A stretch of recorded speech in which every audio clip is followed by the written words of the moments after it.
Alors la première question, pourquoi avoir une page Facebook? Tout d'abord par rapport à sa facilité de mise en place et d'utilisation. Il suffit en effet d'avoir un profil personnel pour créer une page Facebook. Donc un profil personnel, c'est un compte Facebook qui nous permet de nous connecter avec la famille ou avec les amis ou avec des gens qu'on admire. Donc c'est plus pour un usage personnel par rapport à une page Facebook qui est plus pour des entreprises ou pour des associations. La deuxième des raisons pour l'utilisation d'une page Facebook, c'est que probablement vos clients et vos membres sont déjà sur Facebook. Facebook est très utilisé par les Canadiens. J'ai trouvé des chiffres intéressants au niveau du Canada. 4 utilisateurs d'Internet sur 5 au Canada sont sur Facebook, alors qu'aux États-Unis, il n'y a que 3 utilisateurs sur 5 qui sont sur Facebook. Et globalement, il y a un utilisateur sur 2 qui est sur Facebook. Donc, les Canadiens utilisent beaucoup Facebook.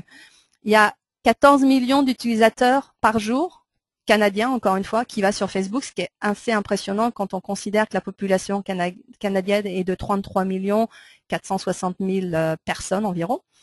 Et l'utilisation moyenne par mois par les Canadiens, encore une fois, c'est de 8 heures. Donc, c'est un outil qui est vraiment très utilisé par les Canadiens. Les Canadiens sont des gros utilisateurs de Facebook. D'autres chiffres qui sont intéressants, c'est au niveau de la tranche d'âge. On peut s'imaginer que ce sont surtout les jeunes qui utilisent Facebook. Alors, c'est vrai que là, si on regarde un petit peu les chiffres, on voit bien que on a une grosse portion des gens qui sont entre 25-34 ans et les 18-24 ans, ce qui fait environ 50%. Mais si on regarde les autres tranches d'âge, on peut se rendre compte que dans le fond, si on additionne tous ces gens-là, on arrive plus ou moins à l'équivalence par rapport, bon un petit peu moins, mais on arrive quand même à une bonne répartition des tranches d'âge d'utilisateurs entre des générations peut-être plus jeunes et des générations plus âgées. Donc l'utilisation de Facebook au Canada est vraiment multigénérationnelle. Aussi intéressant, un chiffre intéressant entre les hommes et les femmes, on peut constater qu'il y a 54% d'utilisatrices contre 46% d'hommes. Donc les femmes utilisent beaucoup Facebook. Donc c'est encore une bonne raison d'utiliser, enfin d'avoir une page Facebook. Alors aussi pourquoi avoir une page Facebook, c'est l'effet boule de neige. Donc je vais expliquer un petit peu en utilisant ce schéma en quoi ça consiste exactement pour que tout le monde puisse bien comprendre. Donc ici, on a cette personne qui, imaginons, est à Vancouver et qui a une page Facebook.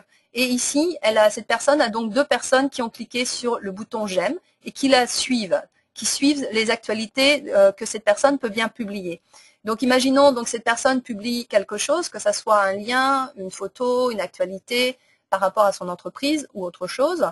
Cette personne, parce qu'elle l'a aimé, va avoir un avis se publier sur son fil d'actualité.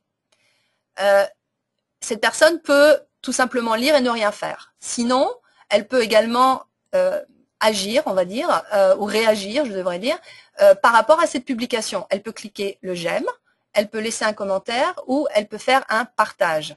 Donc voilà les trois options que cette personne peut avoir.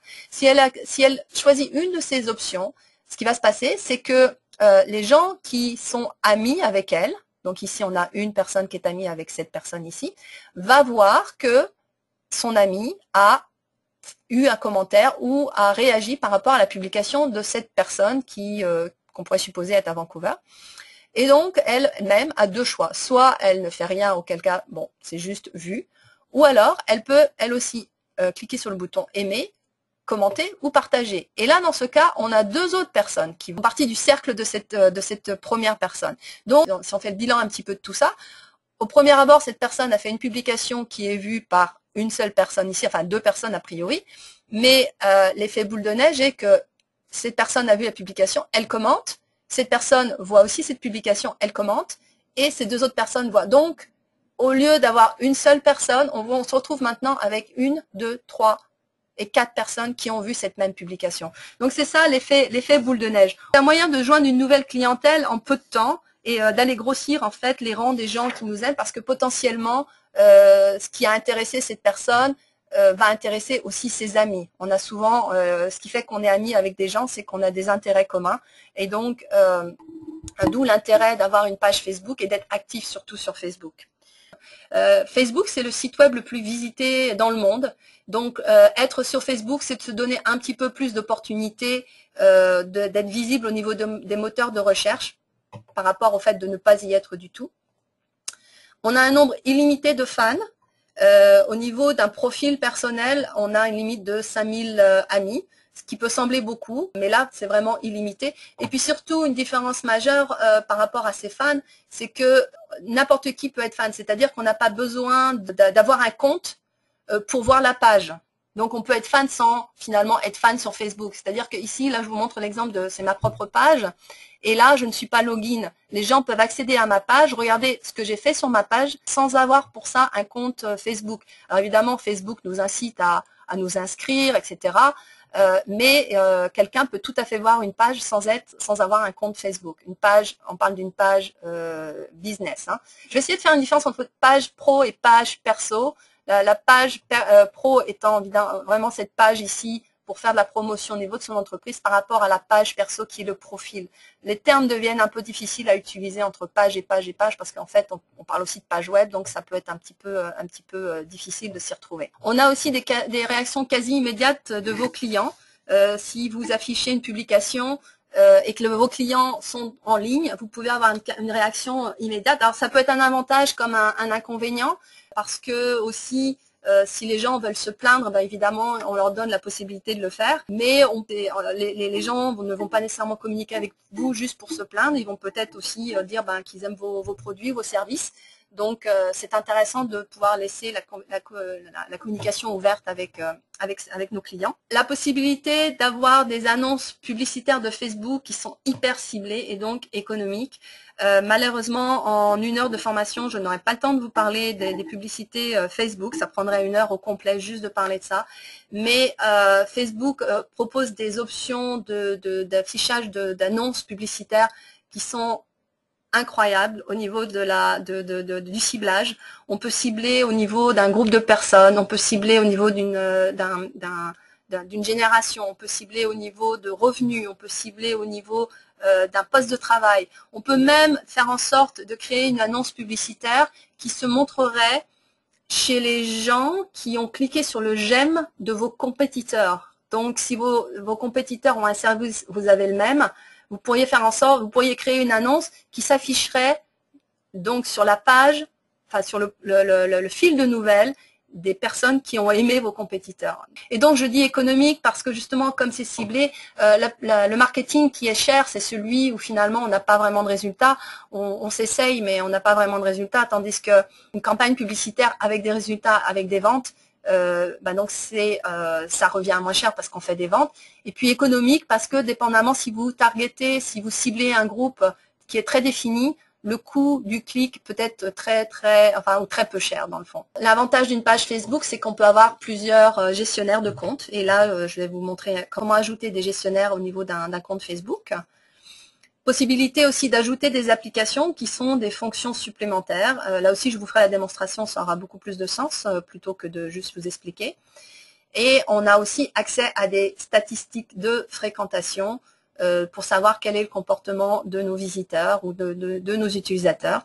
Puis surtout, comme je disais, c'est vraiment très facile d'avoir une page Facebook et de la gérer. Il y a aussi quelques limitations au niveau de Facebook. Il y a des gens qui seraient tentés de ne pas avoir de site web et de n'utiliser que Facebook.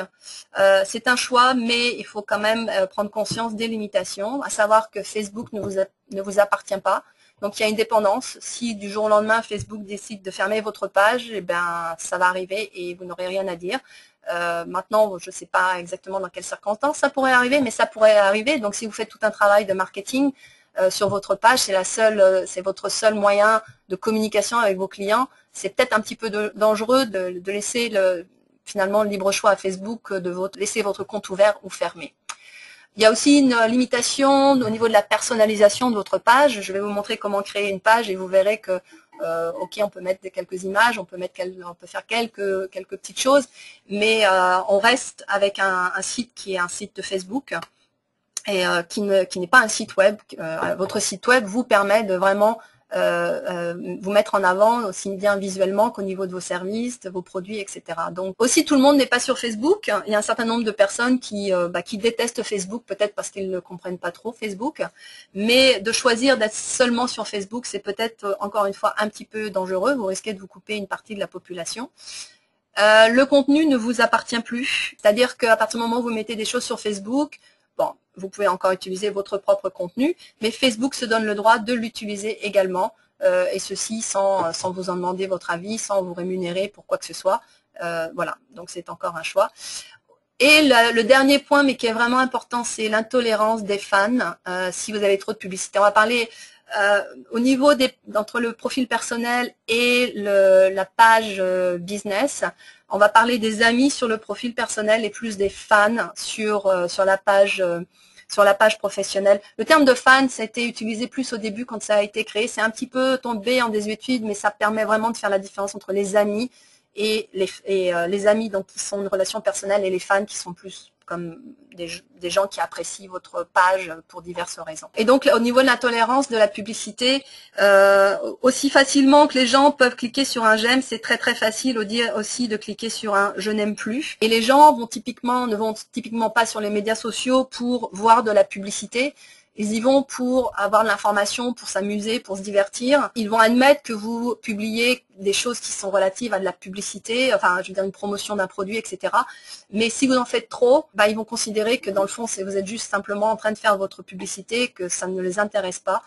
Un plan idéal de marketing, c'est d'avoir un site web avec un blog et une page Facebook. Le principe, c'est que donc ici, bon, c'est en tout petit, mais vous avez probablement déjà vu une page Facebook. Dans la petite fenêtre de statut ici, donc on peut mettre du texte. On peut mettre un texte qui est assez long, mais au premier abord, quand les gens le voient, ils ne voient que quelques lignes. C'est rare sur Facebook que les gens cliquent sur le texte au complet et lisent le texte au complet. C'est pas un outil qui est vraiment fait pour des longs textes. Idéalement, ce que vous devriez faire, c'est annoncer quelque chose, mettre un titre accrocheur ici, faire un lien qui va ramener les gens vers votre site. Parce que votre site, c'est vraiment votre image, elle vous appartient. Vous mettez exactement ce que vous voulez. Et non seulement ça, mais une fois que les gens sont sur votre site, ils seront tentés ensuite d'aller voir peut-être les autres onglets, de dire « Ah, mais tiens, mais qu'est-ce qu'ils font d'autre ?»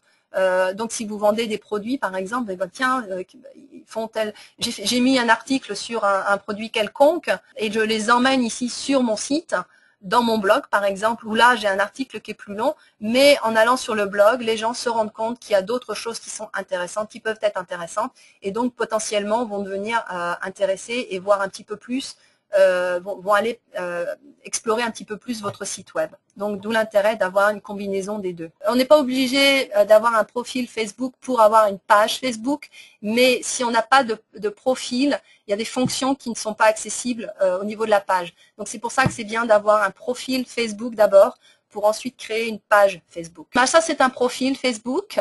Et ici, on peut voir la navigation dessous, le journal à propos, photos, amis. On voit une disposition qui est linéaire dessous, ici. Et ici, les boutons sont sur l'image. Voilà. Alors que ici, c'est une page professionnelle. Déjà, on peut le voir par rapport au logo. Parce qu'évidemment, typiquement, les gens sur leur profil personnel ne vont pas utiliser un logo. On voit un nom aussi, ici. On voit les boutons qui sont sous la bannière au lieu d'être sur la bannière ici, sur l'image. Ici, on voit un petit champ avec des informations qu'on n'a pas sur un profil personnel. Ces informations-là vont être différentes dépendamment du type de page qu'on a créé. On le verra plus tard, il y a différents types de pages possibles, dépendamment du type d'industrie ou de service dans lequel vous êtes. Et ici, on a des petits onglets qui sont en fait les applications dont j'ai parlé un petit peu plus tôt, et qui permettent de rajouter des choses. Ici, ce sont des onglets qui viennent par défaut, mais je vais vous montrer quelques exemples de choses qu'on peut faire avec ces onglets.